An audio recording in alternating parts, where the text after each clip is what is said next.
A soft laugh slipped from my mouth before I fully registered the words I'd spoken. "You're like a brother to me," I told him, my voice light and teasing, yet laced with an unspoken truth.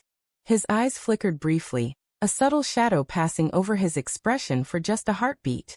He finished his drink in one slow gulp, offered a faint nod, whispered, "Thanks," and turned to leave. No questions, no lingering glances, just the quiet echo of his retreating footsteps. In that moment, something inside me cracked. If you've ever realized how heavy even casual words can weigh, this story is for you. Stay with it. It gets real.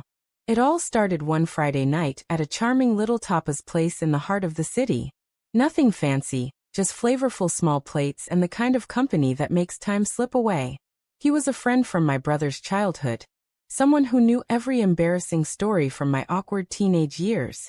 We chatted, laughed about old memories, and somewhere between the fragrant garlic shrimp and the sweet bite of sangria, a familiar comfort bloomed. He'd always felt like home, reliable, protective, the kind of person I could bicker with one second and confide in the next. That evening felt like so many before it. Or so I thought. As the night went on, I let my guard down. I spilled my heart about my recent heartbreak, the mess of my disorganized apartment, the work project that had left me exhausted. He didn't judge or offer quick fixes. He just listened with a quiet empathy that soothed my frayed edges. In that moment, I realized my feelings for him went beyond friendship, deeper than the sibling-like bond I'd always placed on him. I noticed how his gaze softened when I smiled, how he leaned just a bit closer as I spoke. There was a spark, but I wasn't ready for sparks. I wanted the security of familiarity, the ease of our bond. So I crossed a line. After chuckling at one of his witty remarks, I paused and said almost carelessly, "You know, you're like family to me." His face changed. The warmth in his eyes dimmed, replaced by something I couldn't quite read, something weighty. For a split second, I felt the impact of my words. Had I been too cavalier? Had I accidentally opened a door to something he'd hoped for? He lifted his glass, took the longest sip I'd ever seen, and the lively buzz of the restaurant seemed to fade into the background. He set the glass down, looked at me, and said quietly, "Thanks." Then he stood, his voice calm as he added, "No worries." With a small nod to the table, he turned and walked away. And just like that, he was gone. No trace of him lingered. No calls, no messages, just an empty chair across from me and my heart pounding. The night turned to morning, and I sat at my kitchen table, replaying every detail. The laughter, the effortless connection, and those words, like family, stung like a truth I hadn't meant to confess. Why had I said it? Was I protecting myself? Shielding him?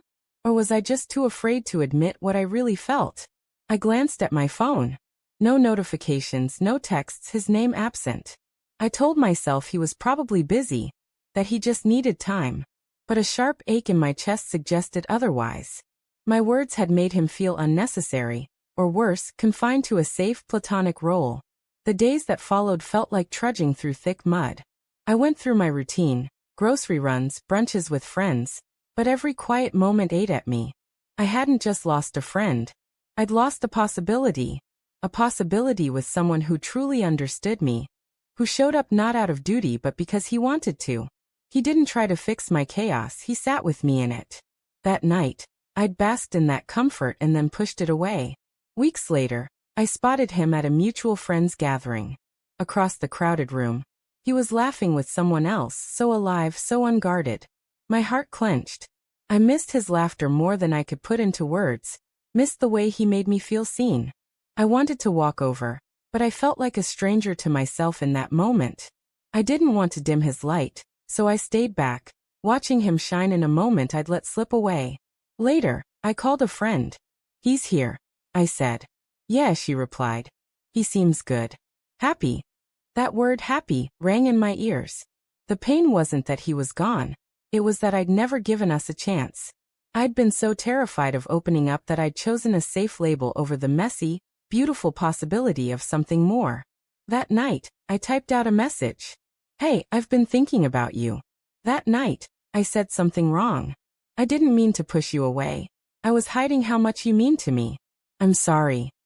I stared at the send button for what felt like an eternity, my thumb hovering. but I couldn't bring myself to press it. Maybe he'd moved on. Maybe my words would feel hollow. Or maybe the silence was my burden to bear. So I didn't send it. Here's what I've learned. Words, even those spoken lightly, carry a weight that lingers long after they're said. Comfort might feel safer than love, but it's not always what your heart craves. The sting of a missed opportunity hurts more than any rejection ever could. If you've ever pushed someone away by calling them a friend when your heart wanted more, pause for a moment. Don't let fear shape your story. You might lose something you truly cherish. If this resonates with you, share your thoughts below. Have you been there? If honest, unfiltered stories like this speak to you, stay for more. That night, I didn't run out of love. I ran out of courage. Calling him family was simpler than admitting I wanted something deeper. But he didn't stay to fix me or chase me. He stayed because he cared for me as I was. And then he left because I didn't let him in. He disappeared. And the silence taught me a lesson I'll carry forever. Don't label something safe just because it's easier. Words can build walls, and hearts ache on the other side.